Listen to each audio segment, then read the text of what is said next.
Hi friends, நம்ம SBI savings அக்கௌண்ட்டில் internet banking user name password நம்ம ரீசெட் பண்ணுறது எப்படின்னு இந்த வீடியோவில் பார்க்குறோம். அதுக்கு நம்ம ஸ்டேட் பேங்க் ஆஃப் இந்தியாவுடைய வெப்சைட் ஓப்பன் பண்ணிக்கோங்க. ஓப்பன் பண்ணிவிட்டு அதில் ஃபஸ்ட்டு என்னென்னா பர்சனல் பேங்கிங் லாகின் இருக்கும். ஸோ அதை கிளிக் பண்ணிவிட்டு கண்டினியூ பண்ணணும்.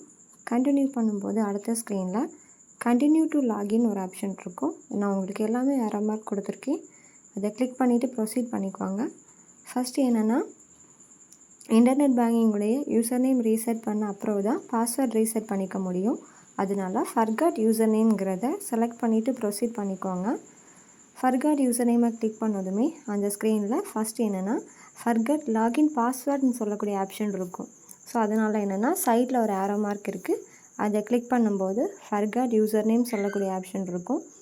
இந்த ஃபர்காட் யூசர் நேமை செலக்ட் பண்ணிவிட்டு நீங்கள் நெக்ஸ்ட்டு கொடுக்கணும். அப்படி கொடுத்தீங்கன்னா உங்களுடைய பேசிக் டீட்டெயில் கேட்கும். அந்த டீட்டெயில் கொடுத்துட்டு நம்ம இன்டர்நெட் பேங்கிங்குடைய யூசர் நேமை ரீசெட் பண்ணி எடுத்துக்கலாம். ஸோ ஃபஸ்ட்டு என்ன கேட்குது அப்படின்னா அதில் சிஐஎஃப் நம்பர் கேட்குது. சிஎஃப் நம்பருங்கிறது எதுவும் இல்லை, நம்மளுடைய சேவிங்ஸ் அக்கௌண்ட் நம்பருக்கு மேலே சிஐஎஃப்னு சொல்லக்கூடிய சிஃப் நம்பர் இருக்கும். அந்த நம்பர் கொடுக்கணும். கண்ட்ரி செலக்ட் பண்ணிவிட்டு மொபைல் நம்பர் என்ட்ரு பண்ணிக்கோங்க. என்ட்ரு பண்ணிவிட்டு இந்த கேப்ஷா கொடுத்தீங்க அப்படின்னா உங்களுக்கு மொபைலுக்கு ஒரு ஒன் டைம் ஓடிபி ரிசீவ் ஆகும். ஸோ அந்த ஓடிபி நம்ம கொடுக்கும்போது நம்ம இதுக்கு முன்னாடி என்ன யூசர் நேம் செட் பண்ணியிருக்கிறோமோ அந்த நேம் உங்களுக்கு ஆட்டோமேட்டிக்காக வரும். இந்த யூசர் நேம் ஒன்ஸ் நீங்கள் செட் பண்ணியிருக்கிறீங்க அப்படின்னா அது எப்போவுமே சேஞ்ச் ஆகாது. டீஆக்டிவேட் பண்ணுறது வரைக்கும் சேம் யூசர் நேம் தான் நமக்கு இருக்கும். இந்த யூசர் நேம் எப்போவுமே பர்மனெண்ட்டாக இருக்கும். அடுத்த ஸ்க்ரீனில் நம்ம லாகின் பாஸ்வேர்ட் ரீசெட் பண்ண போகிறோம். இந்த பாஸ்வேர்ட் ரீசெட் பண்ணுறதுக்கு என்னென்னா இதே ஸ்க்ரீனில் பேக் போயிட்டு கண்டினியூ பண்ணாதீங்க.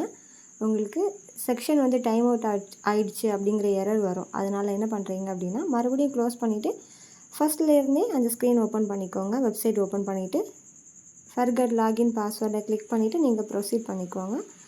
இந்த ஸ்க்ரீன் ப்ரொசீட் பண்ணும்போது மறுபடியும் நம்மளுடைய பேசிக் டீட்டெயில் தான் கொடுக்குற மாதிரி இருக்கும். அந்த ஸ்க்ரீனில் என்னென்னா ஆட்டோமேட்டிக்காக ஃபர்காட் லாகின் பாஸ்வேர்ட் இருக்கும். நெக்ஸ்ட்டு கொடுத்துட்டு கண்டினியூ பண்ணிக்கோங்க. இதில் ஃபஸ்ட்டு ஃபர்காட் யூசர் நேம் அப்படிங்கிறத எடுத்த யூசர் நேமை கொடுத்துட்டு நம்ம ப்ரொசீட் பண்ணணும். ஃபர்காட் யூசர் நேம் கொடுக்கும்போது வந்த user name, next account number, country, mobile number and நம்மளோட டேட் ஆஃப் பர்த், இந்த கேப்ஷா கொடுத்துட்டு சப்மிட் பண்ணும்போது உங்களுக்கு அடுத்த ஸ்க்ரீன்லேயும் மறுபடியும் ஒரு ஒன் டைம் ஓடிபி வரும். இந்த ஓடிபி எதுக்குன்னா பாஸ்வேர்ட் ரீசெட் பண்ணுறதுக்கான ஓடிபி.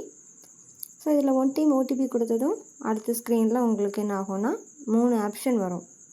இந்த பாஸ்வேர்ட் ரீசெட் பண்ணுறதுக்கு 3 ஆப்ஷன் இருக்கும். ஏடிஎம் கார்டு யூஸ் பண்ணி ரீசெட் பண்ணிக்கலாம், பிரான்ச் ஆக்டிவேஷன் கொடுத்து பண்ணிக்கலாம், இன்னொன்று என்னென்னா நம்மளுடைய ப்ரொஃபைல் பாஸ்வேர்ட் கொடுத்து நம்ம பாஸ்வேர்ட் ரீசெட் பண்ணிக்கலாம். ஸோ ஏடிஎம் கார்டு கொடுத்து பண்ணுறது ரொம்ப சிம்பிளாக இருக்கும். அதனால் ஏடிஎம் கார்டு டீட்டெயில் கொடுத்து நீங்கள் ப்ரொசீட் பண்ணிக்கோங்க. ஸோ நம்ம செலக்ட் பண்ணக்கூடிய கார்டு அண்டு கையில் இருக்கக்கூடிய கார்டு ரெண்டுமே கரெக்டாக இருக்கான்னு பார்த்துட்டு கண்டினியூ பண்ணிக்கோங்க. கண்டினியூ பண்ணும்போது ஏடிஎம் கார்டுடைய எக்ஸ்பைரி டேட் அண்ட் அதோடைய பின் நம்பர், அந்த கார்டில் இருக்கக்கூடிய நேம் கொடுத்துட்டு கேப்சா கொடுத்துட்டு சப்மிட் பண்ணோம் அப்படின்னா கார்டு டீட்டெயில் கரெக்டாக இருந்துச்சுன்னா நமக்கு சக்ஸஸ்னு வரும். அதர்வைஸ் நமக்கு இன்வேலிட் கார்டு டீட்டெயில்னு வரும். ஸோ அதனால் இதில் இருக்கக்கூடிய எல்லா டீட்டெயிலுமே கரெக்டாக கொடுத்துட்டு சப்மிட் பண்ணணும். ஏடிஎம் கார்டில் இருக்கக்கூடிய பின் நம்பர் கரெக்டாக கொடுங்க, வேறு பின் நம்பர் எல்லாம் சிசிவி நம்பர் கொடுக்கக்கூடாது, பின் நம்பர் தான் கொடுக்கணும்.